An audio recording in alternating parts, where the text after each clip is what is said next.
Justin Gatlin is the latest in a long line of sprint sensations to emerge from the USA.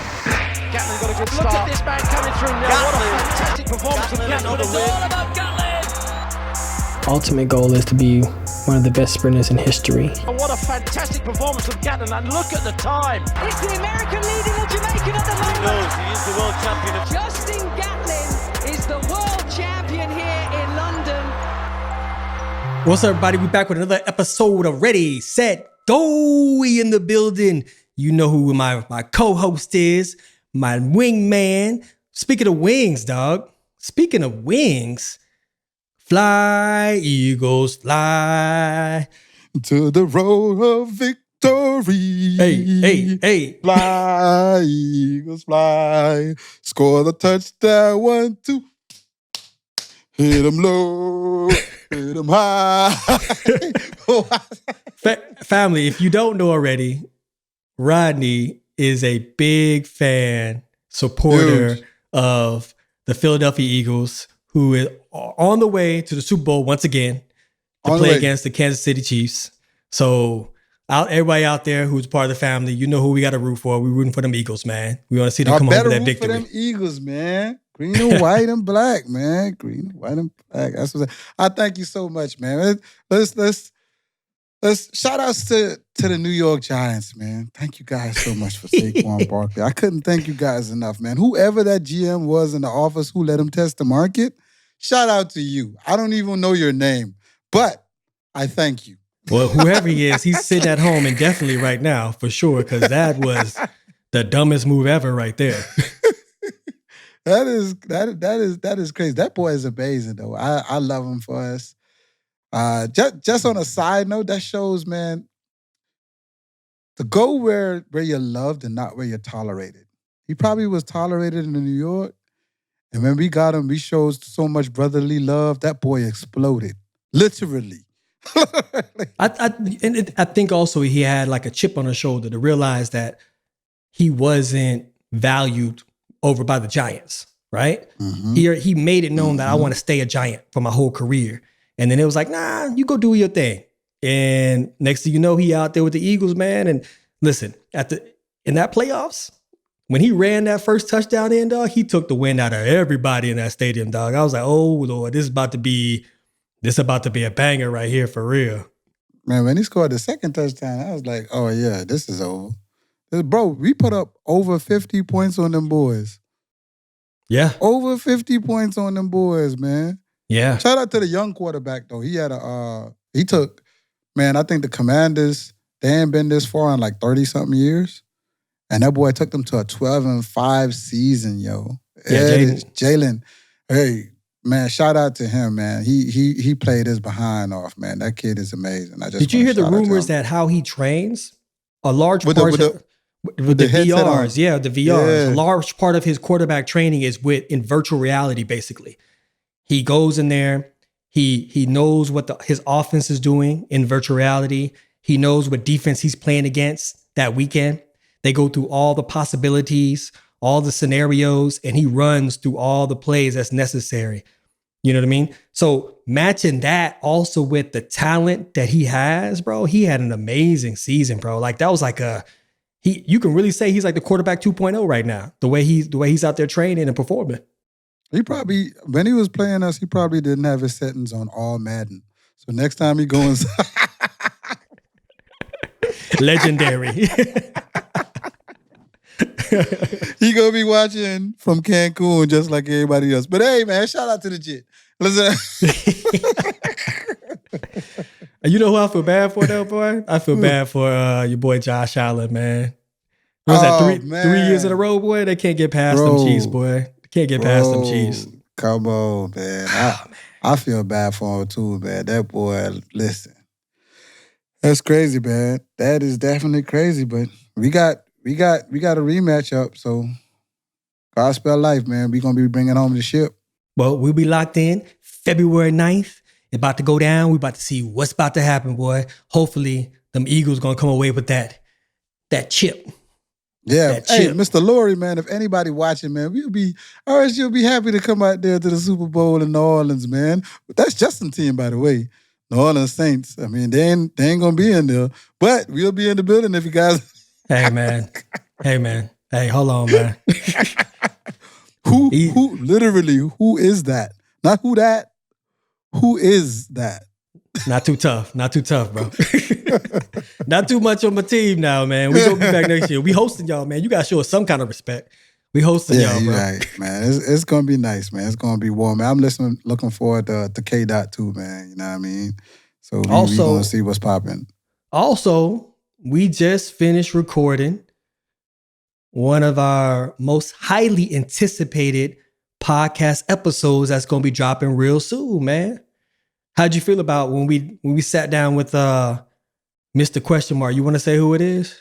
Man, it is Sir Usain Bolt, man. Listen, I told both of them. I told Justin and Usain. I said this episode didn't really need me, but they both said, no, we think it does need you. So I appreciate you guys letting me be a fly on the wall in between you two to navigate through some of you guys' conversation. I highly appreciate that, man. I definitely want to say Usain Bolt is definitely a class act. Class act, man. Class act. You know what I mean? So big shouts out to him. 100%, man. And I must say, bro, you killed it, bro. You did an amazing job at being the mediator, asking the right questions, making it flow. So when y'all watch it, man, y'all take your hats off to this boy Rod, man. He did an amazing job for sure, man. Man, I just did my job, man. I just was happy to be there. Thank you. Thank you. I appreciate it.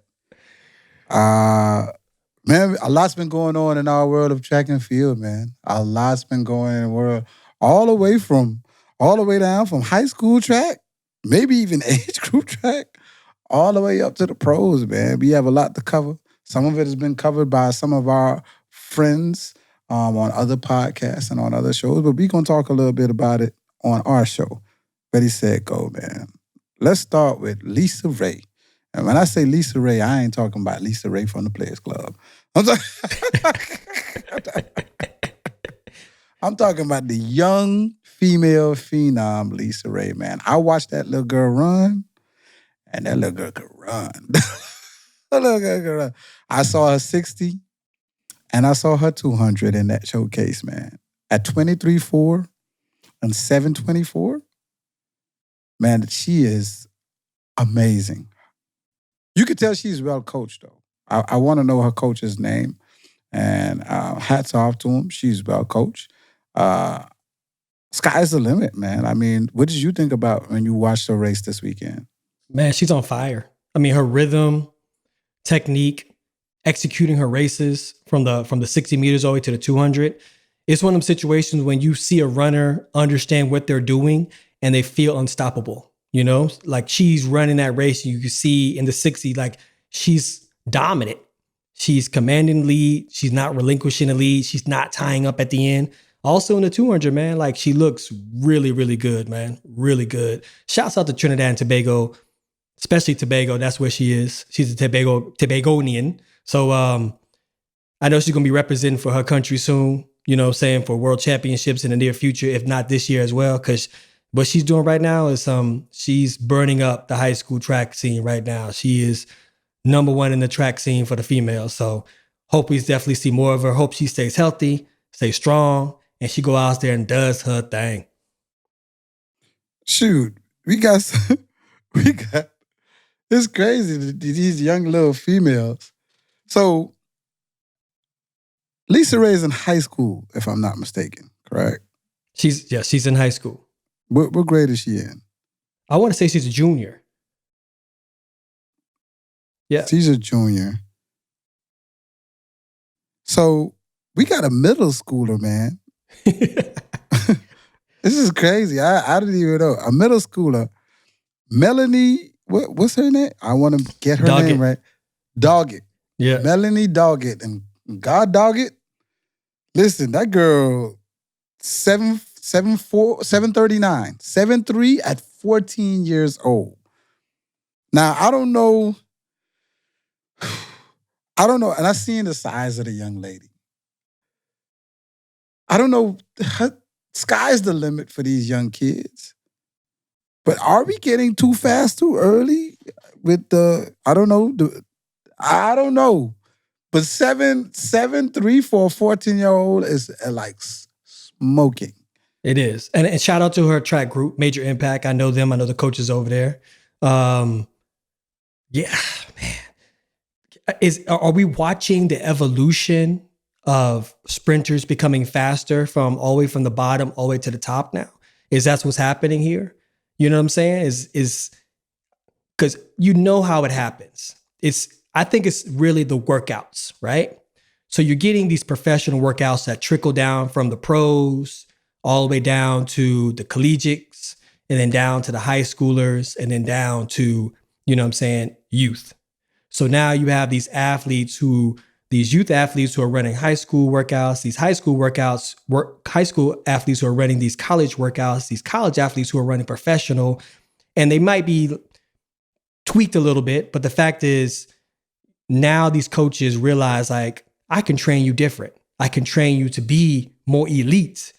So is this a good thing or a bad thing? What are we looking at?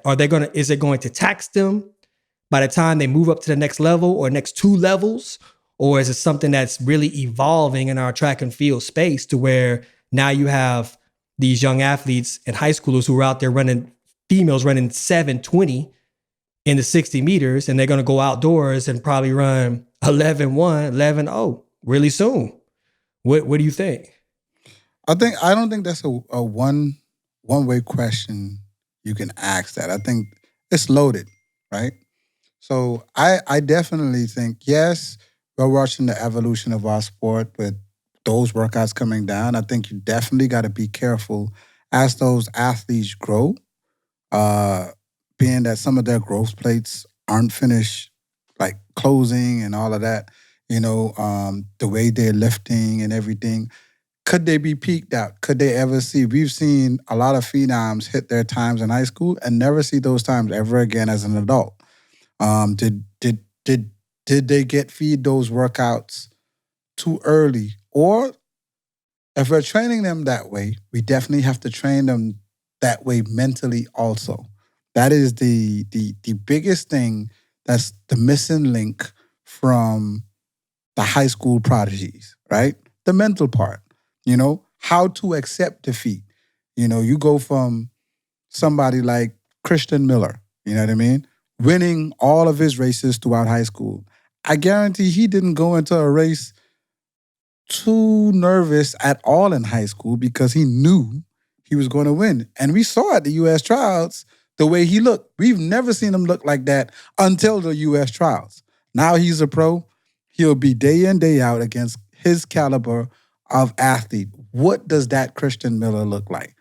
We would have to train definitely the mental part of that part of the athlete, of the young superstar athlete. So that's why I don't think like it's a one-way answer. It's just there's so many things that could go into it. You know what I mean? So many nuances that's missed when they say for a kid to turn pro, because turning pro in our sport isn't just that simple. It's so many things, Have the kid traveled before? Had the kid understand what overseas food is like? Mm-hmm. Has that kid ran in 50-degree weather? It's not going to be hot all the time. You know what I mean? Had he had bad travel? Did his luggage get missed? You know what I mean? If he can't travel first class and he traveling coach, or business class, that's an uncomfortable flight for 7-8 hours going to Europe to run. You know what I mean? Are these things being taught?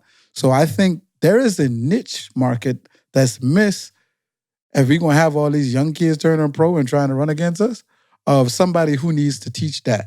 You know what I mean? And good thing we have a book coming out from the Gatlin consulting firm talking about all those things. So we on the way making it right now, man. True. We're on the way making it right now. But I also feel like, and you're right, these kids need to understand how to conduct themselves professionally, not just necessarily compete and run as a professional, but as a professional, the stakes is higher. The losses are going to mean something bigger, right? Because now you have a contract. And what does that contract mean? It means that that company wants to see you do a great thing for them. You're representing them. But if you falter, that also could mean that there comes a reduction. Great things mean bonuses. Bad things mean reduction.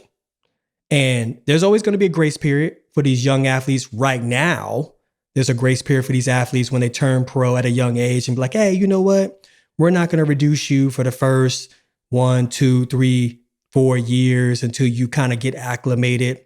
But as these young athletes become more elite, a lot of these companies are going to look and say, hello now, like we paying y'all good money. And, you know, your best is comparable to professional athletes, but what's your consistency? What's your average? And if your average doesn't match what an elite athlete, and we paying you high, middle six figures to be the next great one, and you're not right now, we're going to say, let's take a little bit of that money and put it right back into that pro bucket so we can be able to keep that pro bucket turning, you know? So I think you take these young athletes, you teach them what it is to be a professional athlete, the wins, the losses. And please, everybody, stop saying and telling these young athletes, you the next great one, you the next Bolt, you the next Allison or whoever else. It's the fact of they have the capabilities of doing it. They have a high percentage of doing it, of being able to make their mark the same way. Let them walk their path. Let them run their path. You know what I mean? But at the same time, don't make them feel like they already arrived. Because if everything starts crumbling around them, they're going to be like, well, wait a minute, I thought I was the next. And then now the losses become so much pressure on their head. And then now these young athletes fade away before they're even 20 years old. And then you don't even see them no more. We've seen it a lot in our sport where these young athletes fade away early in their 20s, never to be seen again. So let's stop doing them a disservice in that way, man. I definitely think that's a great take on what you just said. One of these days, I'm going to do a breakdown on why there can't be another Bolt, right? I'm waiting for it. You may be able to compare form. You may be able to compare likeness. But as far as being another Bolt, you would have to try to be another Carl or another Maurice before, or even another, man, there can't even be another you, bro, to try to be another Bolt. Bolt survived gold medals in 3 Olympic cycles.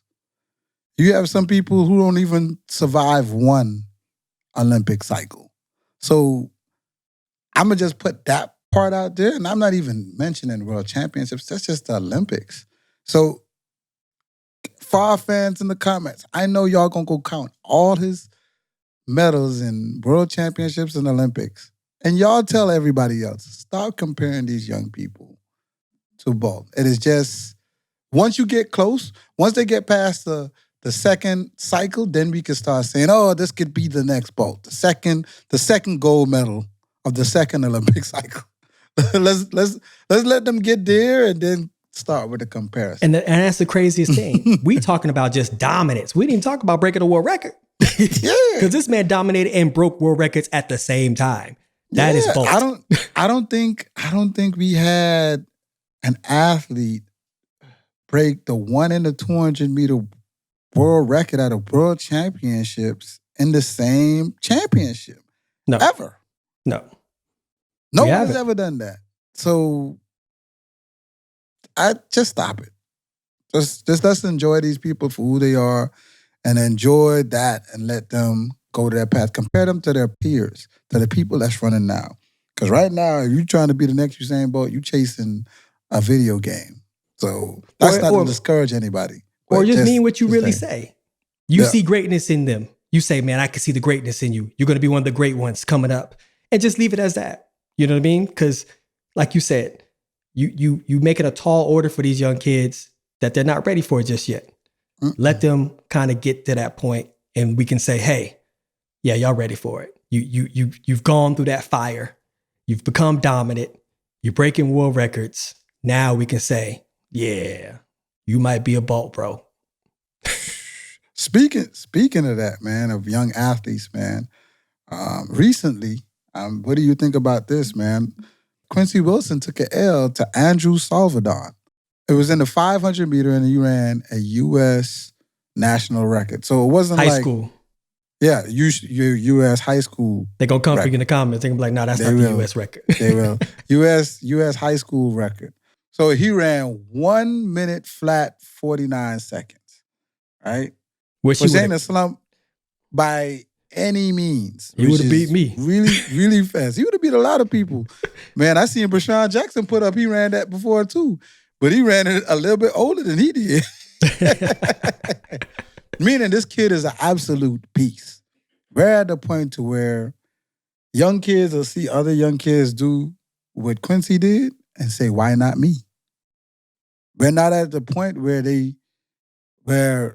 man, in the Xavier Carter era, dudes is just like, that's Zay. You know what I mean? That's what it is. You got it. That's it. And the Walter Dix era is like, that's Walt. You know what I mean? You got it. Dude, you knew what time it was. In the Jeff Demps era, dudes is like, that's Jeff. Jeff. In high school. You be like, hey, Silver looks good on me, bro. Silver looks good on me. But not these kids. Mm-hmm. These kids are looking at those kids, and he probably was sitting at home watching the Olympics, like, why not me? And then using that for training all through his little fall in order to come to this point. Now, do I think Quincy will rebound from this? Yes, I do. I do think he'll rebound from this. But I think it's a wake-up call to let him know that you ain't going to cruise through these high school ranks no more. You ain't going to cruise through these. You got a target on your back, homeboy. You know what I mean? And I think he knows now. Him and his coach and his team, they'll definitely be ready for what's next. But I think what's next for him, he's going to run a pro race in Melrose. What do you think about that? Or even what do you think about his race? And then him going to a pro race now. Well, shouts out to Andrew, you know what I'm saying, for breaking the high school record in the 500 meters. I mean, what an accomplishment. Amazing. And like you said earlier, these kids ain't gonna lay down no more. You realize like, hey man, hold on. If I beat him, then that's gonna give me some recognition. Now, mind you, if he went out there and broke the 500 meter high school record and it wasn't Quincy in the race, people would be like, yay, congratulations. But it made headlines because you beat Quincy Wilson to get to that high school record. So when you look at it that, it's a fact of he understood that if I have to be the man, I got to go out and beat the man. And that's what he did. Now, do I feel like Quincy's in any kind of danger? No. This is what track and field's about. You're going to win some, you're going to lose some. And at the end of the day, it was a 500 meters probably early in his season when he was getting ready. And you realize at the end of the day, he has a schedule that is really, really unique because he's walking that line between elite high school athlete and he's also tangoing with professional athletes. So he has to go and compete at two levels, basically almost simultaneously. And I got to go out here and do my thing in the high school realm, but I also got to go out here and show that I could do my thing in the professional realm, which that's the only thing I'm concerned about. Because in our sport, it's almost like you're burning the candle at two ends. You know, you're going to have a high school season and then you're going to jump into the professional realms and have a professional season. And now, mind you, he had an amazing fairy tale Cinderella story last year where it just kept snowballing into success after success after success. And he ran faster and faster along the way. But it's also a gamble as you go into the next year and try to do the same thing again. And then the next year, you try to do the same thing again. Like, are you going to burn yourself out? Now, mind you, him and his coach may have a master plan that we know nothing about because this is the era of hybrid athletes. We've seen it from the professional realms, obviously now down to the high school level, to where these athletes can run any and everything, 60 meters all the way up to the 400 meters, clearly the 500 meters as well. So my only concern is he's pacing himself. I don't think that it weighs on him heavy that he had a loss because now he can shake that off and say, okay, it's time to get right because these high school kids, they ain't going to let me just win easy. I got to go out here and run. But now I got to go out here and run against these professionals too. So. Yeah, I wonder how he fares out, man, and the running at Melrose. We about to see. But we'll see how that works out, man. I hear he's facing a pretty good field also, so I mean, shout outs to you, Quincy, man. Like I said, I want these kids to really have their mental game on tight, man, because as they climb the ranks, it mentally gets grueling. It doesn't get any better mentally. So if you could get you if you don't already have a mental coach, man, keep that in your Rolodex. That is a game changer. Next. I saw him in a short clip of different elite high school athletes. And the young kids say they got aura. Quincy got aura, bro. Just watching him walk around, not even on the track, just walking around in the warm area. He got aura, bro. He's that dude. He definitely that dude. I want to see him go far. I want to see him definitely make something of himself beyond what he has made for himself already, man. I think he's going to be something really, really special. I just want to make sure he knows that take your time, bro. You ain't got to go get it all at the same time. Take your time. But shoot, listen, I want to wish him that same thing. He got time. You think he puts in 10 years? He's only 26. That's what I'm saying, bro. Or 27. I think he's 17 now. The thing is, he's only 27. He put in 10 years. He could be like, I'm 10 years deep. He ain't even 30. He ain't even 30, 10 years deep in the game. It's crazy. He an OG vet at 27, bro. He thinking about retirement at 27, man. That's crazy, bro. Like that's where we at right now with the era of these young athletes who sign early. It's the fact of their career is going to be shifted, where usually you find an athlete just really finding themselves at 27, 28. They're becoming more mature with their body, their mindset, the way they run. And you see a different athlete now. But now you see these athletes starting so young.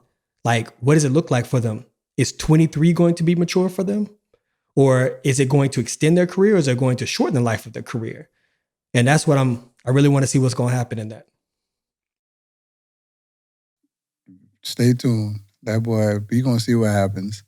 Man, the Olympic gold medalists and the Olympic silver medalists open up there on the same weekend. All right. You have Noah Lyles and Kishane Thompson. They both opened up. One in Europe, one in the U.S. Both of them won their races. They won their heats and finals. But with respectable times, by the way. Noah opened up in 6:62, and Kishane opened up in 6:58. The only other thing, though, is because of this 6:48 with a -2. Everybody is wondering, they're like, whoa, what's that? You know what I mean? They're like, with the 6:58, and he walked away wincing a little bit. I know why, like, in other countries, they run the 60 outdoor. You know what I mean? There's no indoor facilities anywhere. You know what I mean? There's really not a need because most Caribbean nations don't go to the Four Seasons, right? Mm-hmm. So indoor was created because it was so cold. There was a season I know somebody going to correct me or why they started indoors, but I think indoors was started because the weather was so cold. Because in the Southeast region, you have no indoor facilities except a few that was just recently built, right? So I think they're mostly up north because of the cold weather and the snow. You can't run any type of races of any sort outdoors. Hence indoors and different various. We definitely need a historian to come in and please tell us about the comments indoor. And let us know what the history is, why they even started the indoors. But I agree because, the advantage is to the South.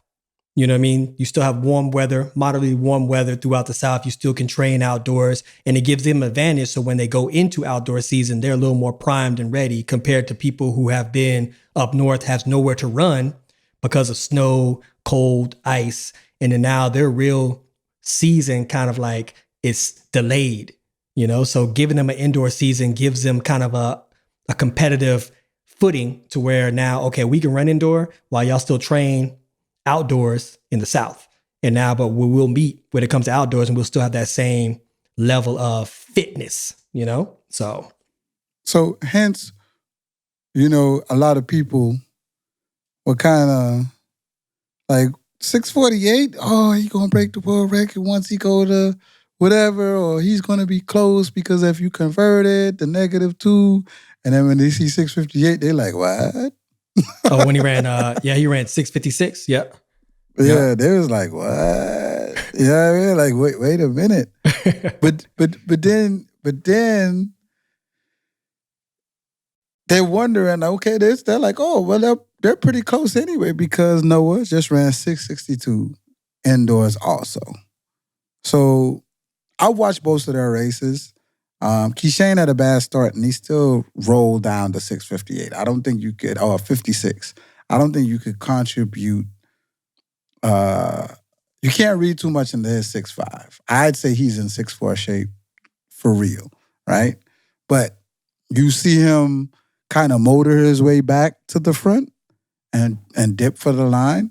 And I mean, Noah looked like he controlled both his races from pretty much 20 meters on. It was the Noah show. You know what I mean? I'd love to see them line up. You know, they raced, but they raced in different continents. Well, I'm not too concerned about Noah indoors because even last year, I think he opened up even slower, right, than he did this season. But one thing you do see from Noah is the fact of he's still working on his race pattern. At that 20-meter mark, like you said, it's the Noah show. If you go back and look at his older races from past seasons, it didn't become the Noah show until about halfway through the 60. You know what I mean? Then he's able to use his top end speed to kind of like take control of the race. So I think he's using the 60 meters to be able to work on getting into the race quicker and commanding a race early. And that's going to help him have a solid strategy for being a bona fide 100-meter runner, right? Because now it's a gamble for him if he has a bad start, in 100 meters, especially going into this season. You can't run everybody down all the time. He does a very good job and he does it at a high level. His percentage is high, but when it counts the most, you don't want to have that bad start. So if he's working on his race pattern and he knows that that 20-meter mark is where he needs to be dominating the race and moving away from the field, that's what he's doing now. Now, do you think these guys are going to lock horns at Worlds? Do you think that both of them are going to be at Worlds? Or I don't think Noah is. I think Kishane might go. But might. I'm not sure. But I think Noah is. I think he is, bro. I don't think he's gonna go back, bro. Go back for what? He doesn't need to. He's on the medal grab, bro. That's what he's doing. Everything he jumps into, he has to make sure he's the winner in it. He got to make sure he's grabbing that medal. He's a champion. You got to remember, he's on a different path than a lot of people. Like he's now trying to cement his legacy. Like you said, it's either all or nothing. So either you're running to prepare yourself for outdoors or you're getting ready for Worlds, right? And I think whispers are that he would run World indoors. So we'll see. Oh, he's trying to goal it up. So he's trying to do a Julian. Because Julian, that's what she did, man. She went, she got a gold medal indoor, and then she came out and got that gold medal outdoor in that 100. Right. That's what happened. We also got to mention Trayvon Bromell is back in the scene, bro. Healthy. Hold on. Before we go back to Trayvon, okay, we have to mention another outdoor crazy time. And I hope I know I'm gonna say his last name right. From the Capital Athletics Open, Lachlan Kennedy, 6:43 in the outdoor 60. 6.43 with a plus 1.6 win. Oh, man. And the world down under. See, this is, and I'm not taking anything away from Kennedy, man. I watched his race. He put together a good, solid race. He stepped away from the field. He dominated the race.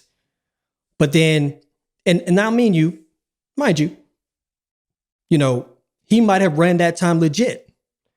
But then when you look at the other times that's underneath his times, you're going to sit here and tell me that you got all them heat seekers out there. I mean, we looking at guys who all, if you look at the times, it's like 650, 652, 653. So that means that this lineup of guys are all ready to beat almost any collegiate and almost any professional anywhere in the world right now. That's tough right now. That's a tough statistic going on, bro.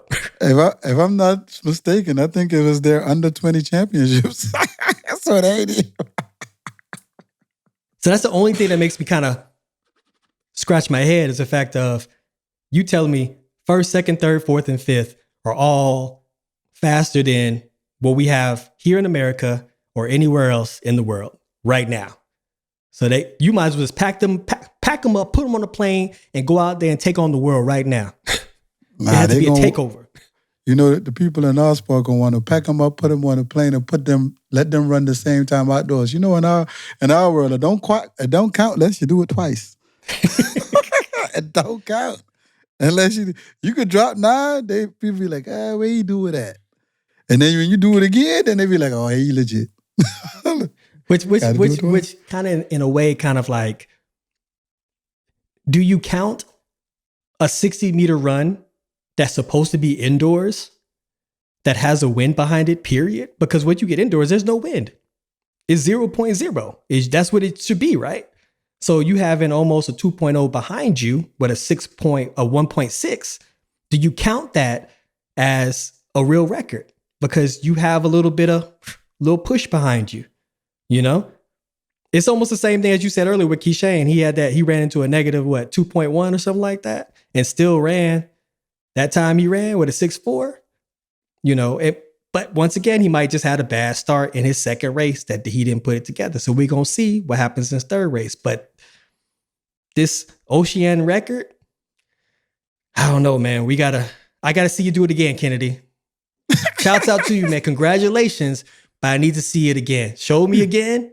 And listen, you're going to be the topic of conversation. And we're going to say, hey, this is a new kid on the block. Y'all better watch out because he might come and win it all. With a 643, 643 going to win everything right now.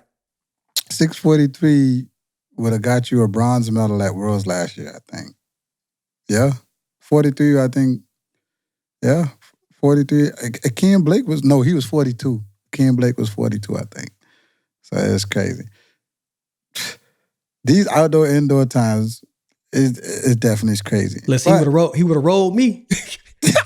He would have rolled me in 2003. He would have rolled me in 2012. He would have rolled me, boy. 643. Oh, man. He definitely would have rolled me. I'm only at 665, boy. I'd have definitely got rolled. I'd have got smoked. But like you were saying, back to you were saying, man, Trayvon's back. He opened up with 662. And he's definitely going to be in Boston in a very, very competitive field. Did you see the field at Boston? Yeah, it's a nice field right there, bro. It's a nice field. Let's read the field off to our fans so they could hear what this field looks like. The field of that they would be a part of is going to be Trayvon Brumell, Zarnell Hughes, Marcel Jacobs. Oh, that's the champ. He a champ in there now. Noah Lyles. Oh. Boy, I'm going to get in trouble for this one, boy. Udadi. Onwuzurike. From Nigeria. Well, I know I'm going to get in trouble for that. Miles Lewis. 242's very own Terrence Jones. PJ Austin and JT Smith. Now listen, that's a lot of, I don't know what Zarnell Hughes PB is, but I know Trayvon 6'4", Marcel 6'4", Noah is 6'4", and I know Terrence is 6'4". I don't know. It's a lot of 6'4s in that race. It is. It is. And Trayvon opened his season up with a 662, just like Noah did. So he's right there in the mix. He's right there. You're right there in the mix. Has anybody else in this field ran? Nah. Anybody else in this? I'm definitely interested to see what happens in this race. You know what I mean? This race is going to be fast. I think it's going to be very, very fast. I think someone going to show up and show out. It might be a upset, a shocker. You think so? I hope it be Terrence. 2-4-2. Yeah, look, man, I'm rooting for people. But since we already on Boston, man, we might as well go ahead and say what else is at Boston, man. What else is at New Balance, the Boston meet. Man, we got another Bahamian representing, the world record holder, Devin Charlton. Oh, my God. Listen. Boy, this 60-meter hurdles is so fast. You got Devin Charlton, Akira Nugent, Grace Stark, Masai Russell, and Christina Clemens. Yee! Listen, I'm telling you right now, every female short hurdle race is going to be fire. It's going to have that heat all the time, bro. If I was a female short hurdler, I would have anxiety, or I'd be the biggest dog ever, dog. I'd be ready to fight all the time. I'll have Vaseline on my face and my hair slicked back because I have to stay on point all the time. Because every race they get in, it's never a cruise. They always got to fight for it. It's at least going to be 2 or 3 other women in that race that can do what you do and can beat you. So that's going to be a race. And when you look at that, look what Devin did last year, bro. So they're gonna push each other to this world record indoor game. So you got world record holder, world leader, and Akira Nugent of last year, gold medalist, and Grace Stark was the NCAA champion. Lord, Jesus. And on top of that, Christina Clemens ain't no slump either. and you also got to remember, none of them right now hold the world lead in the short hurdles. Denisha Cartwright from the 242 does.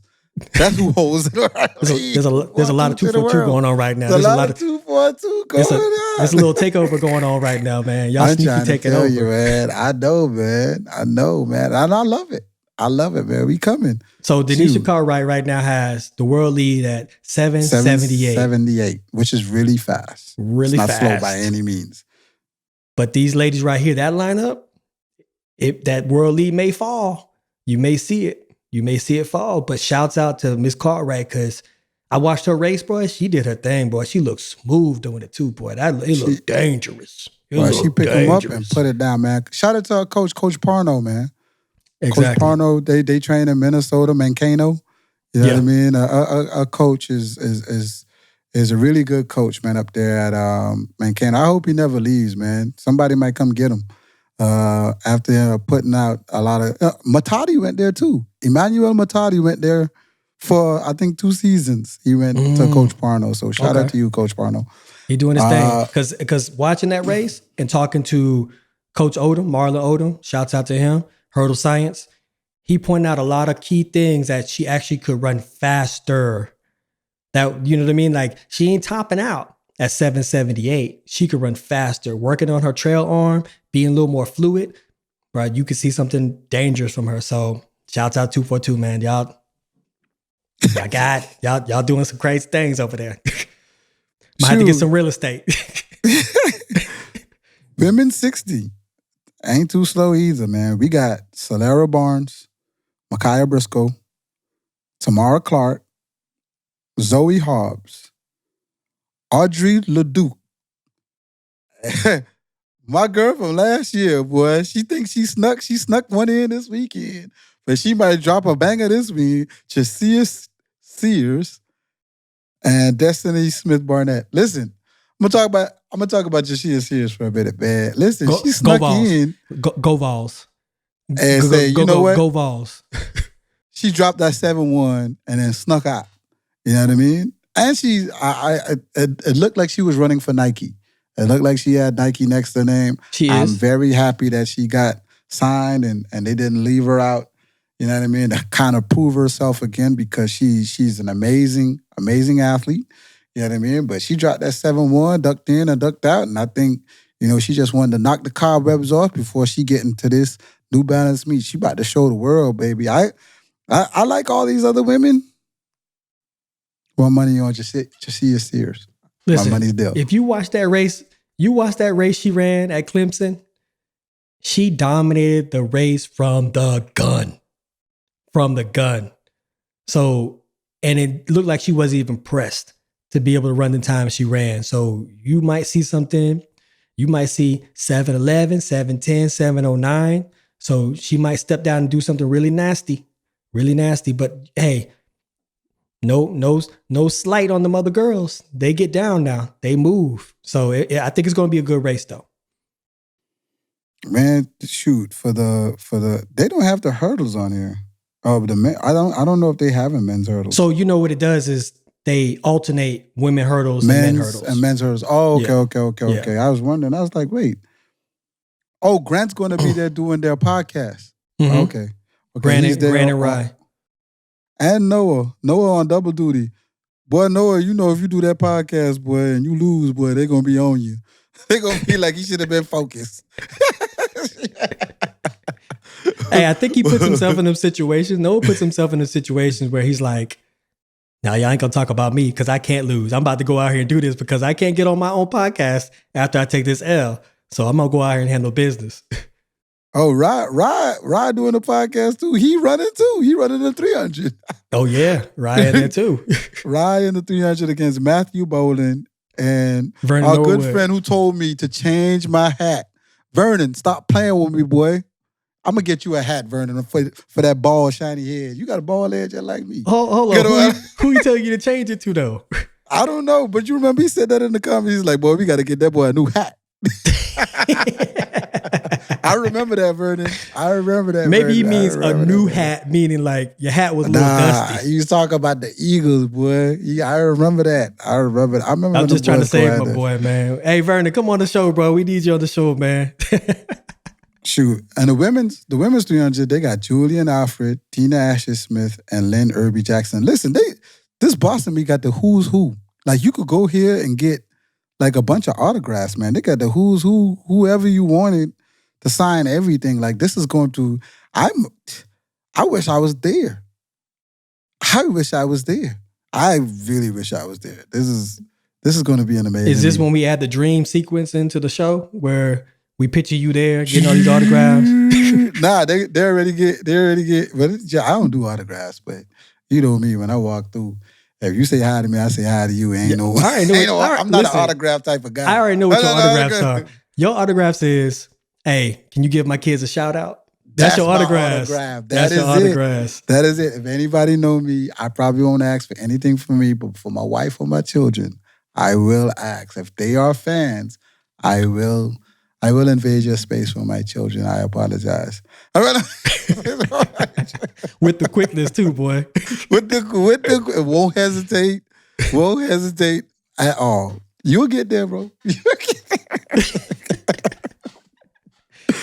And we got our boy Jareem Richards running the 400. I'm happy, bro.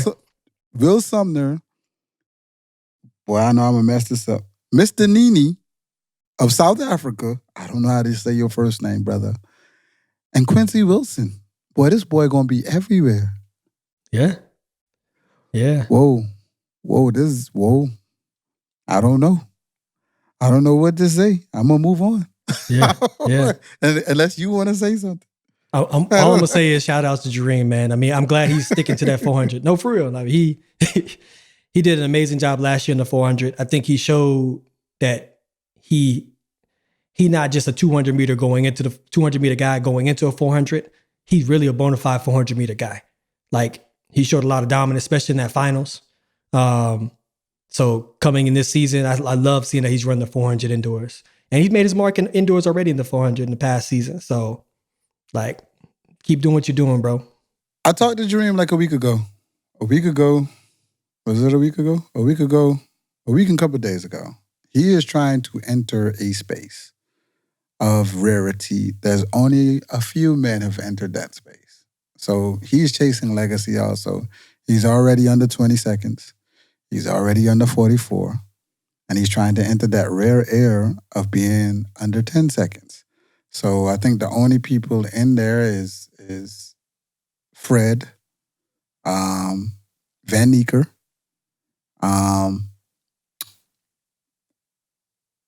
Michael Norman. I think those are the only three. Mm-hmm. I think so. So shout out to him. To the 868, baby. That's to the 868. That's the area code. 868, Trinidad, baby. You better know. Your wife is Trinidadian. That's right. I'm about to say, what? I was like, how you know that? How you know? She done got an 868 anymore, man.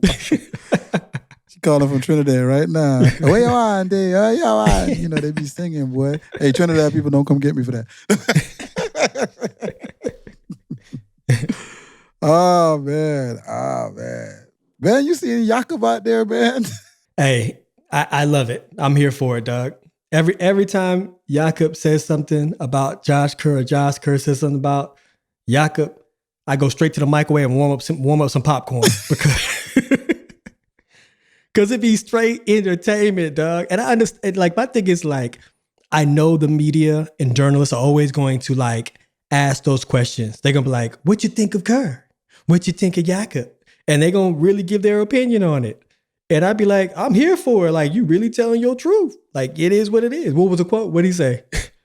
Man, that man said, the day he contributes to a world record racing, I'll take him seriously, but only then.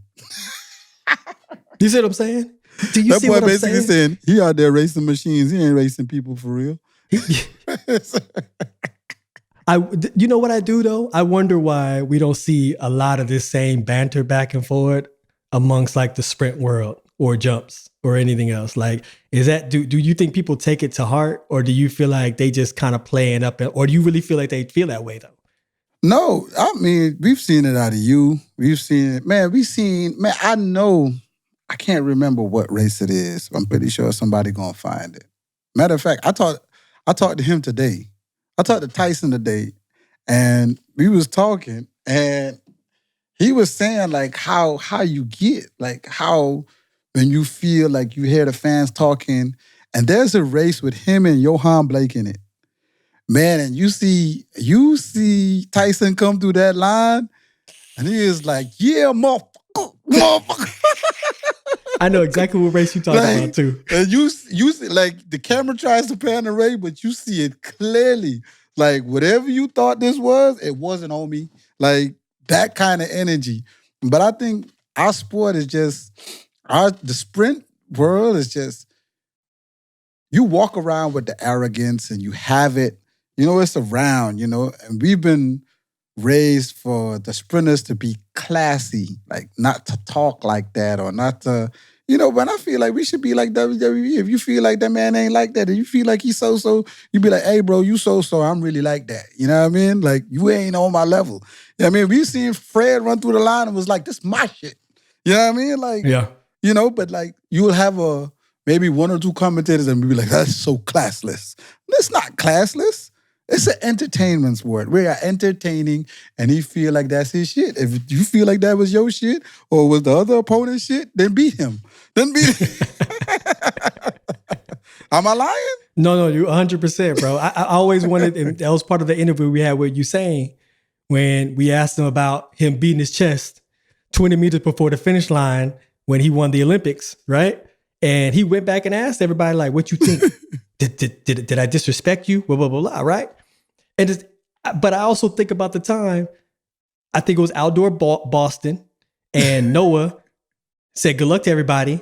Then he crossed the finish line, and then he shot everybody. Pow, pow, pow, pow, pow, pow, pow, pow. Now, and what's he gonna get fined for now? Because he can't do that. They doing it in the NFL. Hey, brother, they just gotta fine him, or Adidas. They finding people now? They ain't finding people now. Nah, they ain't finding people. But I'm just saying, yeah, they fined old boy in the NFL when he did that. They fined him. It's like, I'm just saying. Listen, no more gun actions. We as athletes in our sport need to take celebration to a new level to where people be like, "You know what? I'm gonna tune in just to watch and see what the celebration gonna be like." Bro, if we already doing the entrances like the WWE, come on, man. Let these people celebrate. Let them throw their spikes in the fans. Let them pull a cell phone out and do a selfie if they had it in their tights, or do something. You know what I mean?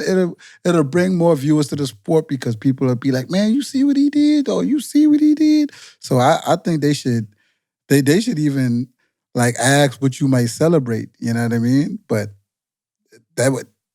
I just think that they should let people be themselves. Let them celebrate however they want. You know what I mean? If a girl want to go out there and be like, "Bam, bam, bam, bam, yeah, I'm sexy now," or something, let them do it. Let them do it. I needed to get out of control though, because you remember one of the OG celebrations was Maurice Green with the fire extinguisher. Yeah, man. And when he came across that line, that showed that he had so much confidence that he was going to win this race. Bring out that fire extinguisher by Larry Wade. Shouts out to Larry Wade, who went out there and put Maurice Green's spikes out because his spikes were metaphorically on fire. Right? Those are the kind of celebrations we need going forward. I'm waiting for somebody to say, you know what, dog?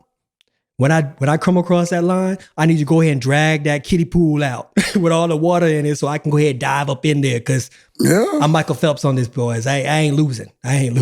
I can't wait to see it. I can't wait to see it. But I don't know where we get that from, man. Like, we treat our sport, no disrespect to golf, but we treat our sport like it's golf, man. Like, you gotta be quiet. Yeah. Yep. You know what I mean? Shh. You know what I mean? No, you gotta be. Nah, G. Yeah. Man, let these people yell. Let these people get it out. As long as then you ain't, and I mean, we've seen it before from the long distance people, long as they ain't fading on the track. Which is the craziest thing. If you go back and watch any fights that happen in track and field, when it comes to physical altercations, it's always in the distance races. You never see sprinters going to blows. It's them distance runners. You remember the two distance runners and one of them hit him in the back of the head right when he came across the line in Monaco? Bop! That's what, you know what I'm saying? They taking it too far. That's too far right there, bro. Ain't no fights that's needed. Listen, man, you over there dry stitching, boy. You might be walking in the airport. Be like, I remember that. I'm trying to tell you. You gotta leave them boys alone, man. But that's a lot of what's happening, man, and what's upcoming. Boston's gonna be a really, really, really, really, really good beat, man. I wanna highlight some things, man, and I'm not sure if you've been paying attention by any means, man, but they have a few things that's out there that I want to highlight because this young man, he's from Ghana, Barnabas Agir. This man had the world lead for a while before everybody. This boy ran 6:52, but he's in the NIAA school. Proving that no matter where you at, time is time. Time is time. Time is time. And he's ran on the world stage before, but 6:52 in January, when he ran it, is really, really, really, really swift. I want to highlight it. I want to see where this young man goes. 6:52. That's definitely very, very, very swift. I've seen a few other podcasts cover this young man. Like we won't see him in SECs or ACCs, Big 12s or anything, or NCAAs because the NIAAs won't be highlighted like the other championships I just named will be highlighted. So he won't get to run in a caliber field of that caliber. He probably walks away with the NIAA championships really easily. But who knows, you know what I mean? I'd like to see that man drop in like a pro indoor race, either at Milrose or get him an invite. But I just wanted to highlight that young man coming out of NIAA. You have a few people that came out of NIAA schools that were pretty good. That doesn't matter. I think Brian Clay, he went to Azusa Pacific. Yep. That was NIAA at the time. You know what I mean? Oh, Michael Rogers. I think he went to Lindenwood or Oklahoma Baptist, one of those. Or he probably went to them both. You know what I mean? You had, Derek Atkins went to Dickinson State. You know what I mean? That's the NIAA school. So it doesn't really, track and field, if you're talented and you could run fast, jump far, jump high, throw discus, throw or whatever, it's not relative to the conference that you're in. Now, you might not compete against high-level competitors all the time, but it is definitely the same time. You run 6:52 there, you run 6:52 everywhere. So I just wanted to highlight that young man to just, hopefully encourage him a little bit. Not to saying that everybody else is not doing well. I'm just saying that in the NIAA, he's doing very, very well. So I just wanted to highlight that young man. Yeah, you're right, man. I mean, talent and time are always going to shine. If you have the talent and you putting the times down, you're going to get that exposure one way or another. It's only the fact of usually those kind of athletes, you don't see them until they get to like nationals or Olympic trials or something like that. And then the first race, and then you on TV, you watching on TV like, yo, who is that? Yeah. Like, where that guy come from? They dropped like 990, and you be like, oh, he came out of nowhere. That boy been running like that. He been ran 10:06s, 299s for the year. You just ain't know. And then he had to rise up another level when he got to nationals and do what he needed to do. Hey, let's keep it real though, because they running those times in the trenches. They ain't getting on airplanes flying 2.5 hours here, 2.5. They getting on the buses for 6 hours going to meets. It's old school for them. And they pulling up, warming up, getting ready. It's almost like glorified high school, but they out there hitting them times, man. Talent and time always gonna shine. 100% you ain't lying, man. NIAA don't have the budget that the big schools have. You may be going, you may see like a lot of these schools got the kids going on these private jets to go to their meet. Boy, you going on, boy, that bus, boy. With that blanket and that pillow. Hey, you on that 6-hour ride, you wish that you didn't put your bag underneath the bus. You just ride. You know it. You trying to plan to get next to that girl who you like. Yeah, they be to sit in the bus and be like, I can sit by you. It's kind of cold. Can I use your blanket too? Yeah. You know how it is, man. My daughter better never sit by no boy in no bus. Anyway. No, Naya.